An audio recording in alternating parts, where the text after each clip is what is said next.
जय हिंद दोस्तों, स्वागत है आप सभी का आपके अपने YouTube चैनल जैकपुर पे। तो आज के इस वीडियो में हम लोग क्लास 11 के हिस्ट्री का टॉप 10 जो वीवीआई सवाल होता है उसका पार्ट 4 लेकर आ चुके हैं। जैसा कि आप लोगों से वादा किया गया था कि आप लोग पार्ट 1 में 100 लाइक करोगे तो पार्ट 2 आएगा। पार्ट 2 में भी आपने 100 लाइक किया तो पार्ट 3 आया, और फिर आप लोगों ने पार्ट 3 में भी 100 लाइक पूरा कर दिया, तो अब यह आ चुका है पार्ट 4। लेकिन अब आप लोगों को पता चल चुका होगा कि मैं जो वादा करता हूँ वो मैं निभा रहा हूँ। लेकिन वो 100 लाइक का जो टारगेट था वो बहुत छोटा टारगेट था, जैसे स्टार्टिंग के समय आप लोगों को दिया गया था।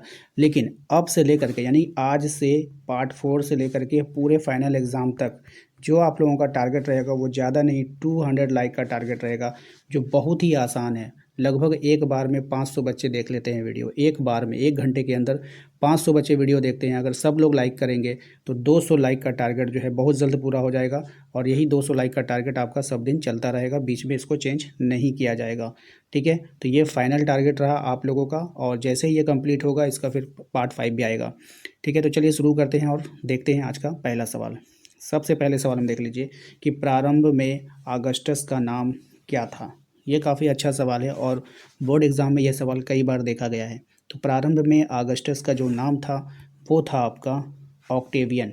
क्या नाम था? ऑक्टेवियन नाम था। लास्ट में आपको बताना है कि आपने 10 में से कितना सही किया है। दूसरी बात, लास्ट में आप लोगों को एक बहुत ही सुंदर सा सवाल आपसे पूछेंगे जिसके 4 ऑप्शंस देंगे, उसका आंसर भी आप लोगों को करना है कमेंट बॉक्स में, तो लास्ट तक बने रहना है। चलिए नेक्स्ट सवाल पे आते हैं। अगला सवाल है हमारा कि प्राचीन यूनान और रोम के लोग किस तरह के पूजा या उपासना पर विश्वास रखते थे। तो प्राचीन यूनान और रोम के लोग किस तरह के पूजा और उपासना पर विश्वास रखते थे, तो ये लोग रखते थे बहुदैववादी, यानी कि बहुत सारे देवी देवताओं को पूजने वाले को बहुदैववादी कहा जाता है। ठीक है, तो ये उनका विश्वास था कि देवी देवताएं बहुत सारे होते हैं। ठीक है, ये उनका बिलीफ था। इराक किस महादेश में स्थित है? ये काफ़ी अच्छा सवाल है, बहुत ही फेमस सवाल है। तो इराक किस महादेश में है? तो देखिए, इस तरह का जब आप लोग टेस्ट देते हो ना, बिना ऑप्शन वाला टेस्ट, तो वहाँ पे आपको क्या करना है कि जैसे इराक किस महादेश में मैंने पूछा, तो इसका आंसर आपको कमेंट में टाइप कर देना है हमसे पहले। तब आपको फील होगा कि आप किसी का आंसर कर रहे हो, वरना तो फिर आप मनोरंजन के लिए वीडियो देख रहे हो, तो फिर तो कोई फ़ायदा होगा नहीं, आपका समय बर्बाद है। आपको फील ही नहीं आएगा कि आपने एग्ज़ाम दिया या फिर टेस्ट दिया।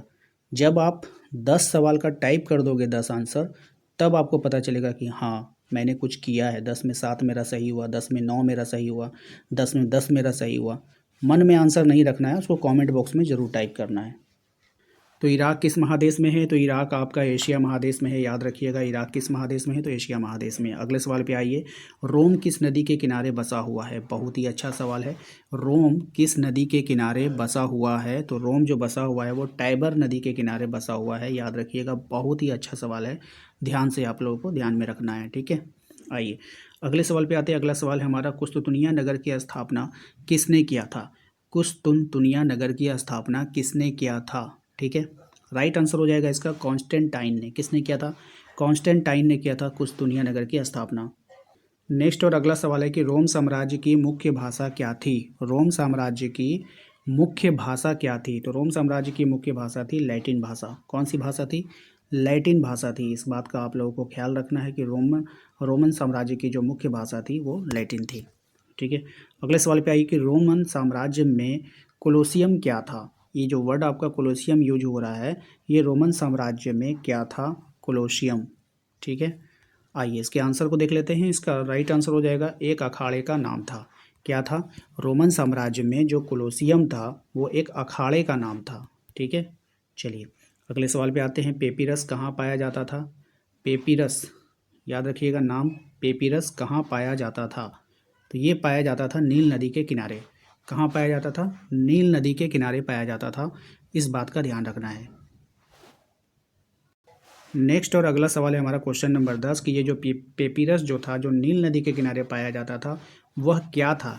क्या है ये पेपिरस? इसके बारे में आपको बतानी है कि पेपिरस क्या है जो नील नदी के किनारे पाया जाता था। दोनों सवाल मैंने एक ही में कर दिया ताकि सारा डाउट आपका यहाँ पे क्लियर हो जाए। तो पेपिरस एक पौधा था। क्या था? पेपिरस एक पौधा था। ठीक है, ध्यान रखना है, पेपिरस कोई जगह नहीं था। तो ये पेपिरस क्या था? एक पौधा का नाम था। ठीक है, आइए 10 सवाल हम लोगों ने कंप्लीट कर लिया। 10 में से कितना आया वो कमेंट कीजिए, और एक प्यारा सा सवाल का जवाब दीजिए आप लोग। ड्रेसल क्या था? ऑप्शंस आपके पास आ रहे हैं। ड्रेसल क्या था? ये आपका ऑप्शंस है। ड्रेसल क्या था? लोहे का बर्तन था, मिट्टी का बर्तन था, या फिर कांच का बर्तन था, या फिर पीतल का बर्तन था। 4 ऑप्शन हैं आपके पास, ठीक है। और डायरेक्ट आंसर आप लोग को टाइप करना है कि ड्रेसल क्या था? लोहे का बर्तन, मिट्टी का बर्तन, कांच का बर्तन, या फिर पीतल का बर्तन।